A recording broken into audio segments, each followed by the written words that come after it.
La séance d'aujourd'hui, c'est la pose de facettes pelliculaires sur une jeune patiente qui désire refaire son sourire. Et on est à l'étape du collage, qui est une étape qui vient tout à la fin, suite à une étude du projet esthétique validée par le patient.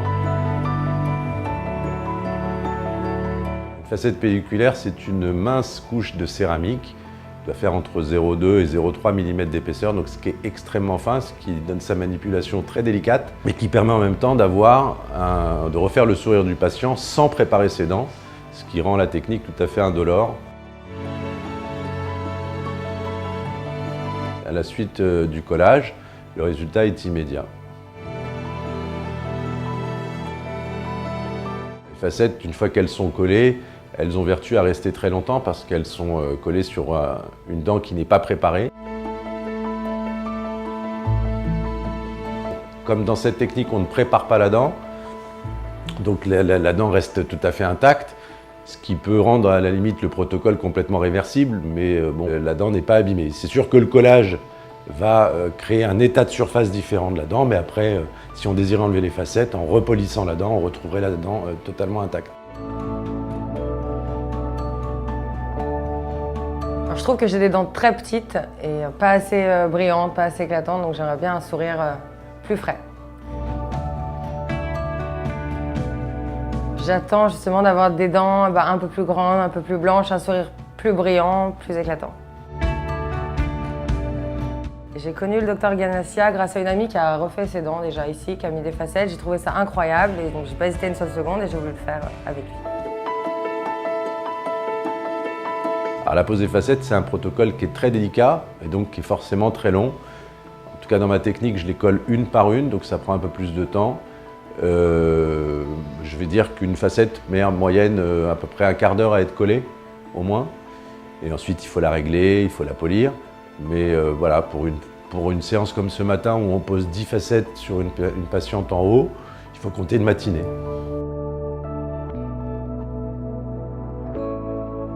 Alors, il y a différentes étapes dans la pose d'une facette. Il y a les étapes qui sont sur la facette, mais sur les étapes qui concernent la dent, la première étape, c'est l'essayage de la facette, de voir que son positionnement est parfait. Une fois que son positionnement est parfait, on va préparer l'état de surface de la dent, qui se divise en plusieurs étapes. Première étape, c'est un micro-sablage qui va augmenter la rugosité de la dent pour augmenter sa force de collage. La deuxième étape, c'est un mordançage. Donc cette fois, c'est pareil, on augmente la rugosité de la dent, mais non plus par action mécanique, mais par action chimique avec un acide phosphorique à 35%. C'est absolument indolore, qu'on rince bien. À partir de là, l'état de surface est augmenté, la rugosité de la dent est augmentée. C'est de la micro-rugosité, évidemment, ça ne se voit pas à l'œil nu. Derrière, on pose un adhésif qui est photopolymérisé, c'est-à-dire qui est activé par l'action de la lumière. Et à ce stade, la dent est prête à recevoir sa facette, et donc on met une colle entre la dent et la facette, qui est une colle tout à fait fine, qui fait moins de 100 microns d'épaisseur. C'est très important que l'épaisseur de cette colle soit très très fine, qui va permettre l'adhérence entre la facette, où l'état de surface aura déjà été préparé au préalable, et la dent, de coller parfaitement et de faire corps.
Ça fait un moment que je pensais faire cette intervention, mais le truc c'est que la technique d'avant, il fallait tailler les dents. Donc là, le fait de juste les coller, je trouvais ça plus sympa. J'avais peur d'abîmer quand même les dents que j'avais en dessous, donc cette technique me convenait très bien. Pas douloureux du tout, j'ai rien senti. Juste j'ai entendu des bruits quoi, mais j'ai pas eu mal du tout. Je suis ravie du résultat, j'ai des dents plus blanches, plus grandes et c'est exactement ce que je voulais. Je trouve le résultat très naturel, c'est vraiment parfait, c'est exactement ce que je voulais.